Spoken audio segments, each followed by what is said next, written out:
guys, it's Dana here with Love Solo Flowers, and we are going to do a wedding centerpiece tonight. So we have done centerpieces on here before for a tutorial, but I think this is my first like geared toward the wedding one here on Love Solo Flowers.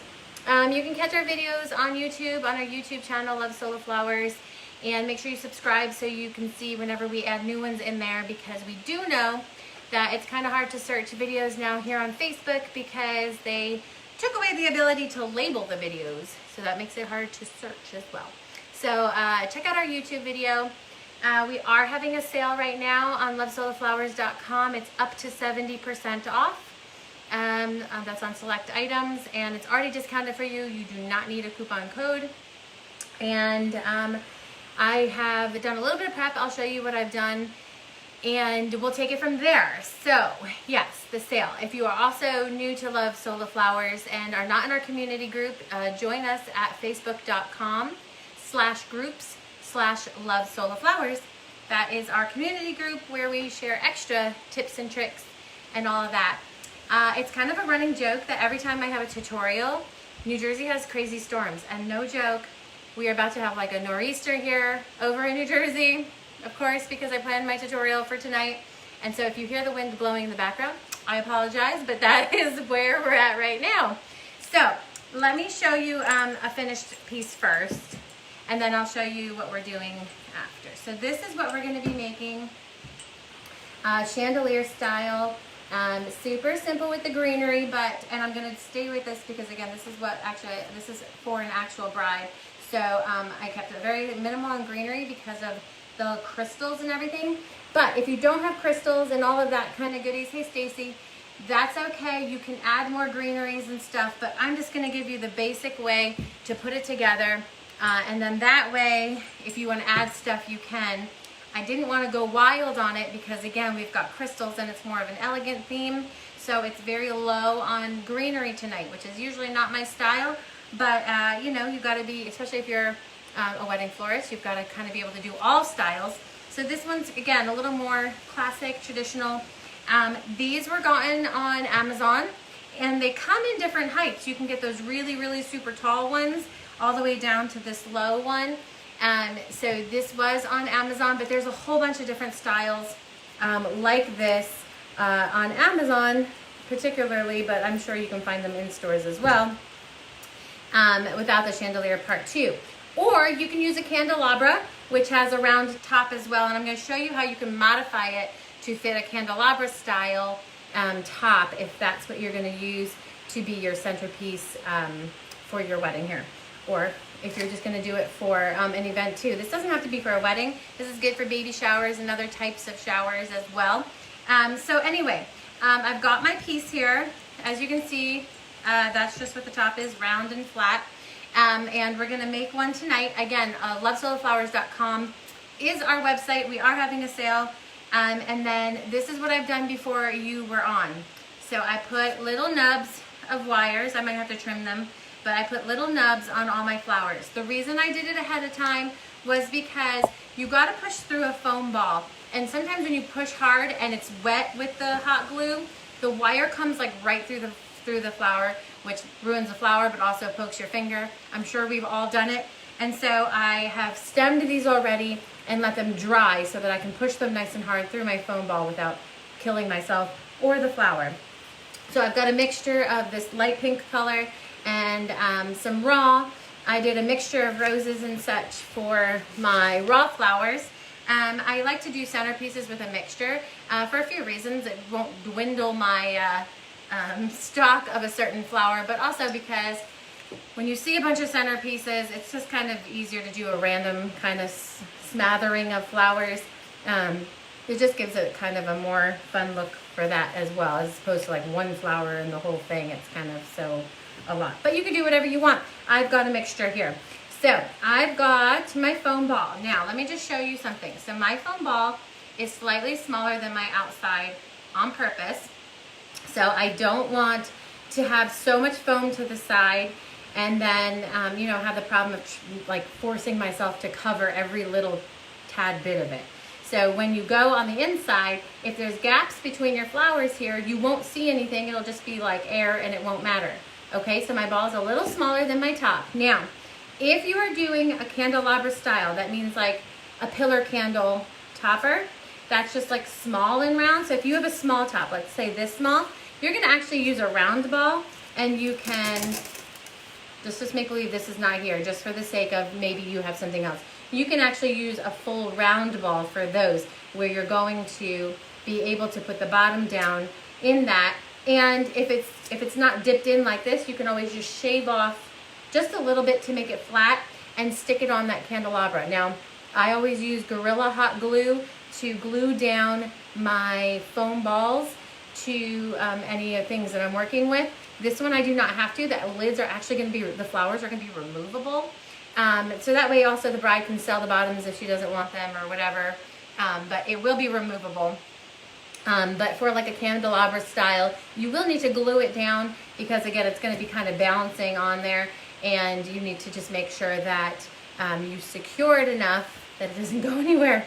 Do not want them toppling over during your event or your wedding. That would be really sad.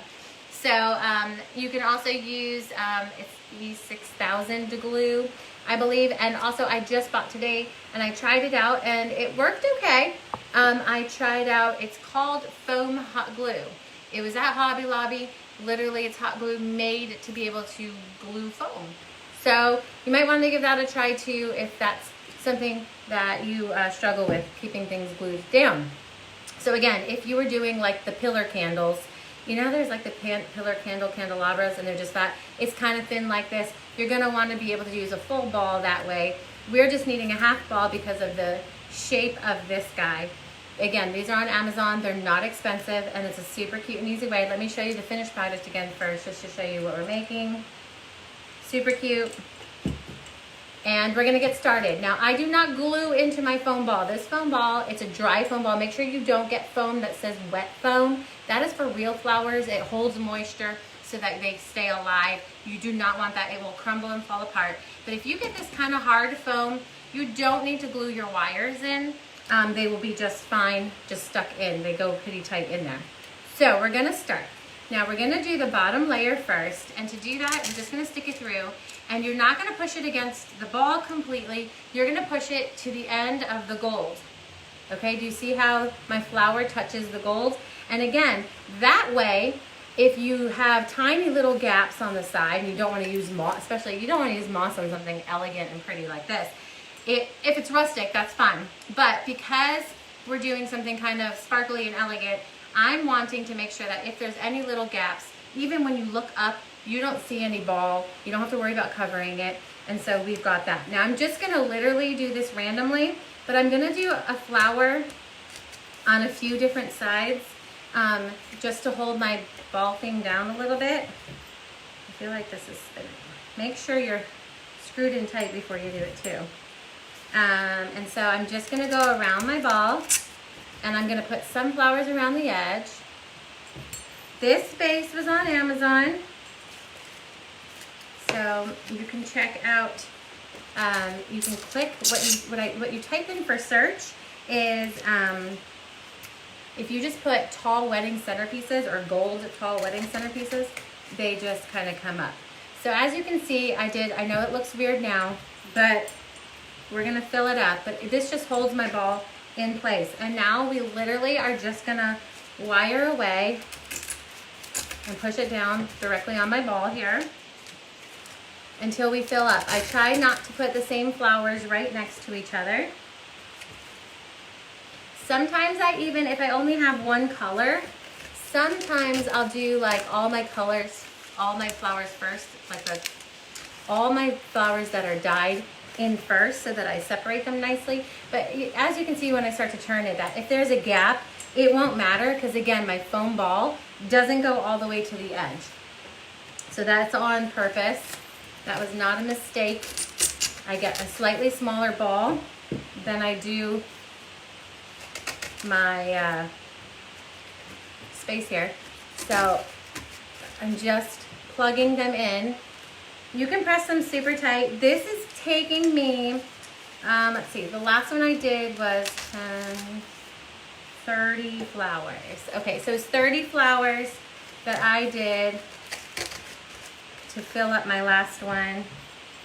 We'll see. Again, if you're doing different sizes, sometimes it's hard to predict how many you will need, but this wire is kind of long, but I think I can shove it through. And I'm just gonna keep spinning around and filling up. That's really as simple as it gets. It's the fastest, easiest kind of centerpiece because you don't really have to think very much. The wires that they're stemmed on are 18 gauge wires. I get those on Amazon as well. And they're just little nubs. And if you're just joining us now, I stemmed them ahead of time so that they weren't wet and with hot glue when I started pressing in the ball, because you got to give it a little pressure when you're pushing in the ball, that if it's hot and wet still, then you tend to go right through your flower. So I'm just making sure my pink is separated enough. The other flowers are kind of just randomly placed in there. I don't glue it into the foam ball. The foam ball is super duper like tight knit, so it holds those wires really good. I can pull on the flowers and they don't move. Let's see. So as I fill up, you can see how quick and easy this can be. If you're gonna use more filler, I would still do the flower part first. It'll save you money on fillers, first of all, but also then you won't have to use, you'll know better how many flowers you need to use. So I'm just trying to make sure I'm not doubling up, if this one was a double up, on the same flower. That sound is like a chalkboard to me. I hate that sound. But we're just gonna, let me see, I gotta reach this one over here. We're just gonna keep going around the circle. It's not really hard. There's not much skill level you need here. You know, fillers, the filler type stuff, sometimes you need a little more skill to figure that out. But with something easy like this,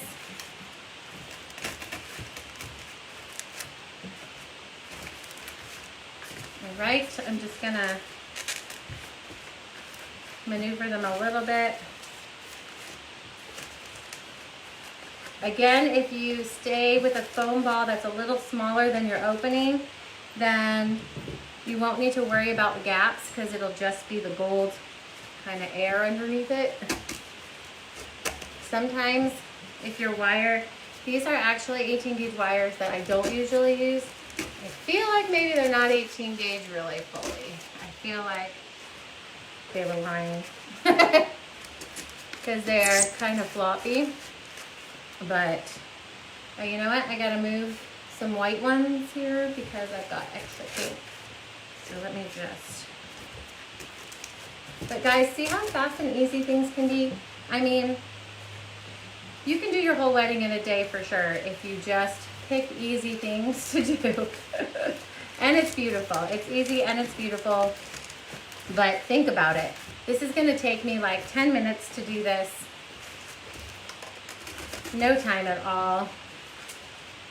And it's gonna be beautiful. Simple but beautiful. I need to have a white flower. Let's see. I have a white flower up here. I need a white flower. I'm gonna put a white flower over here. And I'm gonna spin it around and show you that I don't really have any gaps. But that,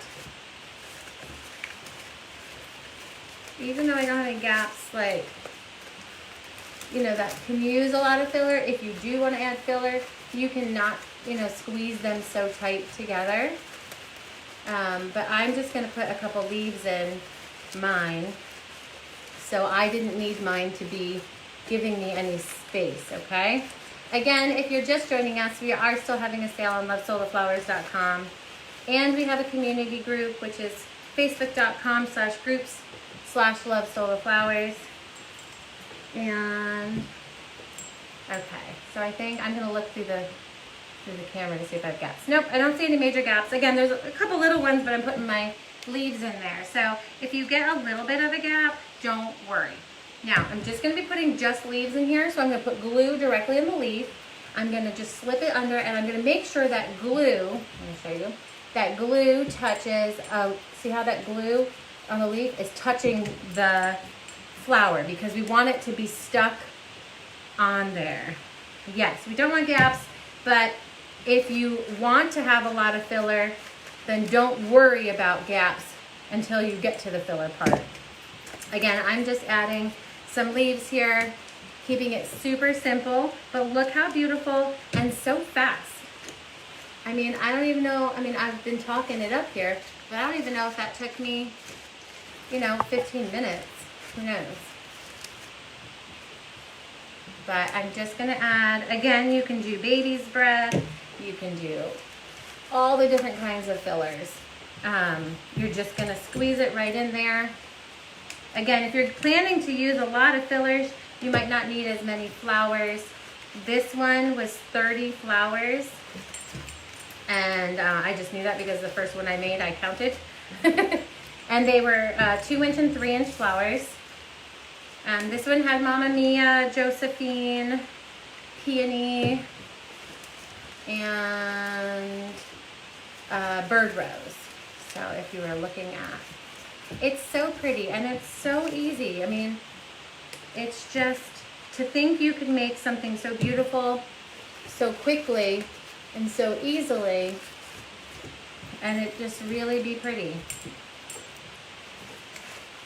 The bride actually bought 2 extra bases for me because she brought some and there was just 10 in the package. She only needed 8, and she gifted me the bases. And I was like, I don't really have like a elegant style house, but there's such a part of me that wants these little chandelier things. Hi, Callie. All right, I'm gonna show you what they look like next to each other. I also made some really tall ones. You can definitely do different sizes, and that's all it takes, okay? So here it is. Let me show you them next to each other. How pretty would that be if you had even one of those long tables? I know that's super popular in New Jersey right now to have a long family style table. If you had that and you just had different heights of these, it's super simple, but then it'll be nice. But this is just a good way to give it some bling without going crazy. Let me just show you too though, look. Okay, so this is actually a little bit loose. So what it is, it's removable. So if you are a florist who likes to do things that are rentable or whatever, you can charge just for the flower tops and keep your own bases. That way every time you have bases, you can just keep switching them out for different brides. So what they can do is they can pay for, you can call it a rental obviously, but they can keep the flower tops even, or you can keep the flower tops and then just exchange them out for colors. But I like that it's not permanent. But it doesn't move, like, you know, I can shake it around and it doesn't fall off because I've built those flowers nice and tight around the brim. So I call it my little mushroom top here. And how pretty is that? And again, these come in like super tall, like the 32-inch kind of crazy things. They have like this middle part. It just keeps going up and up and up and up. But this person had high and low pieces. So this is her lower piece. Her other ones are like 27 inches high. So again, and those are hard to build on camera because you'd have to be so far away from me. But again, these are a good thing to do for rentables because you can just have a couple flower tops in different colors and, you know, maybe pinks, maybe reds, you know, whatever, maybe just whites. And then you can literally pop the little mushroom heads on and off, and then there you go. And even if the top gets ruined, okay, so if 1 or 2 get ruined, they get ruined, you'll still have your bottom and your base intact without any damage. So again, let me show you these. So as you can picture how pretty those will be in a room when you walk in. And again, if you want more filler, you certainly can add all of that after your flowers. Just give yourself a little more space, and then that way you don't have to use as many flowers. So it depends on what you want. Usually greenery is more expensive than flowers, so anytime I can use more flowers than greens, I'm all for that. But obviously getting certain kinds of flowers is difficult right now. But yeah, make your choice with style. Again, with crystals, I wanted to keep it nice and simple and elegant, but look how easy it is. to make a wedding centerpiece in less than 15 minutes, and it's beautiful and it's reusable, and so it's just one that I really love to do. Again, videos are on YouTube. It's Love Soliflowers, L-U-V, Soliflowers. On YouTube, subscribe to our channel so that you can see when we add new videos. That way you can search titles, because Facebook had a glitch now that doesn't let you actually search by title in our videos, which is really annoying. These are just like a eucalyptus. It's a silk eucalyptus leaf. They're from Amazon as well, just eucalyptus. It's not, I don't love the actual stem of this eucalyptus, but it was good for leaves. And it was more of that sagey color, which is nice for this light pink. So that is it. All right, guys, so that's it. That's this thing. It's like how quick it was, right? It was so quick. It's so fast. I feel like I'm leaving you so fast. Like I feel like I didn't teach you anything, but that's how crazy fast these can be and how fun and exciting it can be to do an entire wedding in like a couple hours. You've got all your centerpieces, and that's how quick and easy it is. So if you're a beginner, don't be afraid of Soliflowers. It's